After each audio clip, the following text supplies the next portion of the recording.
In the Quran itself, there are missing verses.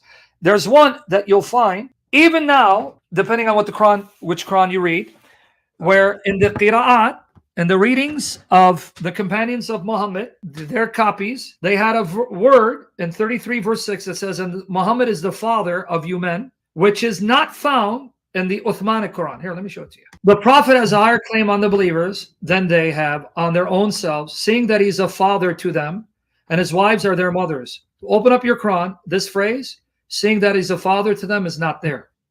It is, but it's like, it's not that. It doesn't say that. No, it doesn't say seeing that he's a father to them. Yeah, it doesn't say Quran that. are you reading? My Quran, just one Quran. I don't. No, it's saying there's different. Right, what, dude, buddy, right here. There are dozens of English translations, and if we go with the Arabic Quran, you have different qira'at. But I'm talking about English translations. This is Muhammad Asad. This is Mustafa Khatab. Here, let's see if Mustafa Khatab has that. Oh, sorry. I have translated by this guy right here. What's his name? Hold on. Ali, yeah, Quli Qarai. He doesn't have that verse. It's right here. Ali Quli Qarai. Look, read for me 33:6. The Prophet is closer to the faithful than their own souls, and his wives are their mothers. Exactly. Stop there. It says, and his wives are their mothers, right? Yeah. Now, this is what you don't have in your version. Here it is. One more time, 33 verse 6.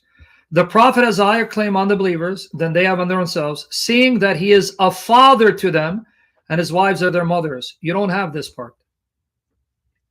No, I don't. Exactly.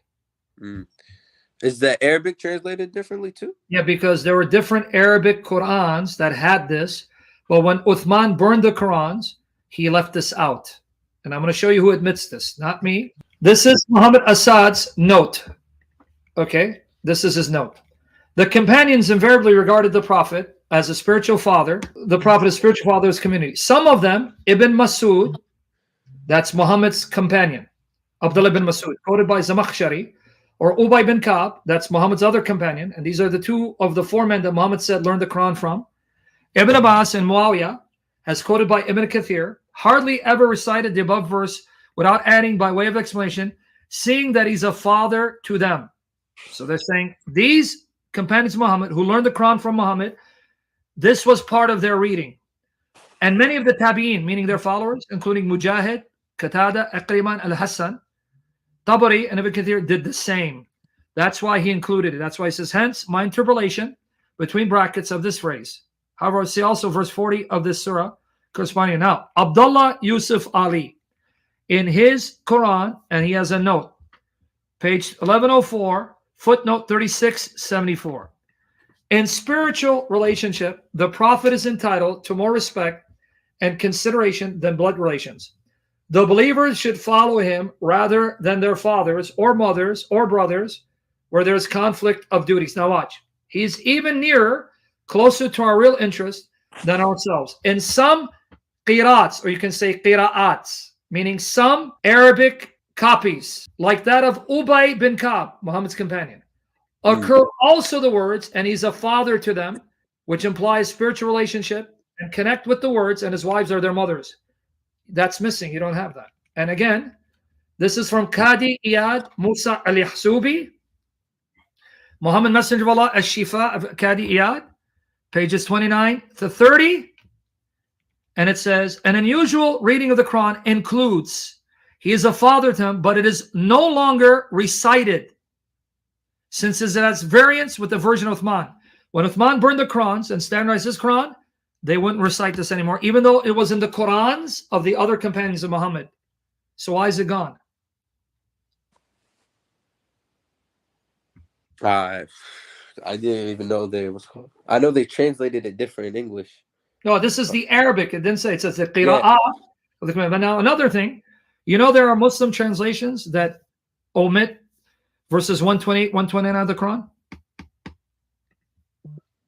There's what? There are English translations of the Quran that remove chapter 9, verse 128, 129.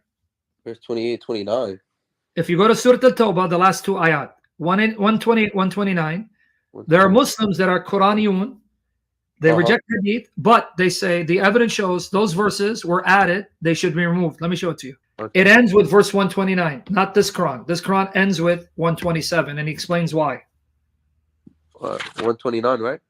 Yeah, so your chapter 9, does it end with verse 129? Yeah. But notice his Quran, it ends at 127. There is no 128, 129. You see it here? Yeah. No 128, 129. Now you click on the footnote and he explains to you why. All right? Here he goes. Here's the footnote right here, down here in the bottom. You see? Yeah. This is the only surah that is not prefixed with a Bismillah. This phenomenon has puzzled the students of the Quran for 14 centuries, and many theories were advanced to explain. Now we realize that the conspicuous absence of Bismillah serves three purposes. It represents an advanced divine proclamation that the idol worshippers were destined to tamper with the Quran by adding two false verses, 9, 128, 129. Huh. No, I don't. But 128 and 129. He says these are false verses added by the unbelievers to corrupt the Quran. I don't know. I don't even know why he's just saying God is kind and merciful. And Yes. yeah, But this Quran says 128, 129 were added. They're corrupt. They're not part of the Quran. I'm not saying he's right. What I'm saying, what's trying to show you is the Quran has thousands of variants and missing verses. Yes, you Well, know. Muslims tell me, oh, the Bible. Okay, hold on. But we have over 25,000 copies of the Bible in different languages. We have nearly 10,000 copies of the books of the Bible in Latin. We have 5,300 plus of the books of the New Testament in Greek. And then all the other copies, we have over 25,000 copies. They are preserved. It's not my statement, it's a fact. So even if you wanted to corrupt this copy, you have thousands of other copies that you cannot corrupt, you don't have access to, showing you it's impossible to change the Bible completely because you may omit a verse, but these copies have it. That's how God preserved the Bible, because he made sure they copied it and spread it all over the world, making it impossible to do what Uthman did. Uthman ibn Affan, around 650 AD, he gathered all the Qurans and he burned them and he standardized the one that he liked. You want me to show you that too? Did he burn all of them? I don't think all of them. Yes. Yeah, he burned them, but Abdullah bin Masud refused to give up his copy. And there are others who were still reciting the Quran according to Abdullah bin Masud and writing it down, but he had them burned. So why did Uthman burn the copies of the Quran written down by Muhammad's companions that learned the Quran from Muhammad? Let me show it to you. Can you show me any companions of Jesus who took Bibles and burned them because he didn't like how they read? No. Okay, but that's but Uthman did that here. Let me show you where Uthman did it. Ready? Burning a Bible is just like he's not a Muslim then.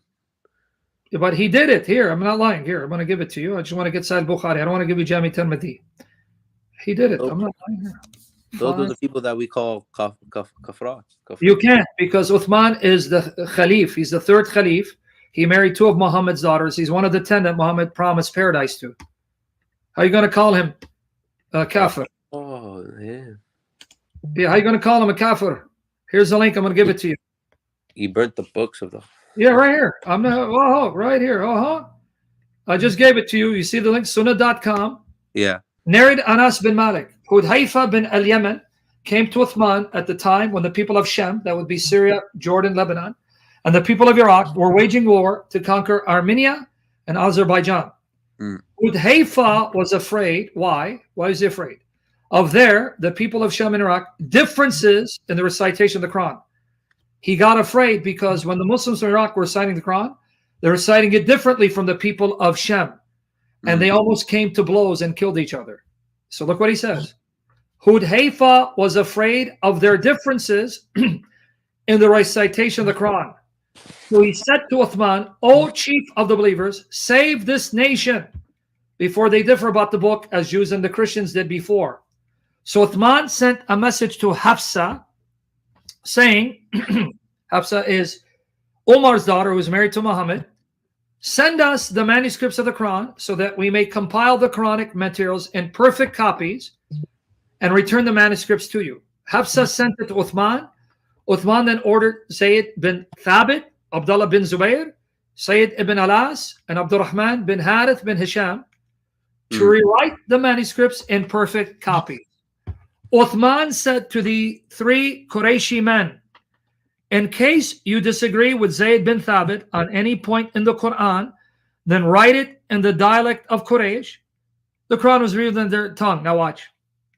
They did so, and when they had written many copies, Uthman returned original manuscripts Hafsa. Uthman sent to every Muslim province 1 copy of what they had copied and ordered that all the other Quranic materials, whether written, fragmentary manuscripts, or whole copies, be burnt. Why did he burn them? Yeah, I don't believe he burnt all of them, because some of Even some of them. Who gave them the right to say, follow this Quran, burn the others, when those Qurans were written by Muhammad's companions? One of them was Abdullah bin Masud, who said, I'm not going to give up my Quran. My Quran is better than yours. And Uthman got him beat up. I don't know what to tell you. It's just to me, to burn the Quran, to even disrespect the Quran, you're not a Muslim, you know. But buddy, this is your hadith here. Okay, here, Sahih Bukhari, brother, my brother in humanity. What did he do? And ordered, and I gave you the link. Click on it. That all the other, okay, be what? Be burnt. He even got Abdullah ibn Masud, one of the 4 men that Muhammad said learn the Quran from, beaten up and his ribs broken because he didn't want to give up his Quran. Well, that's just insanity to me. That's just to hear that.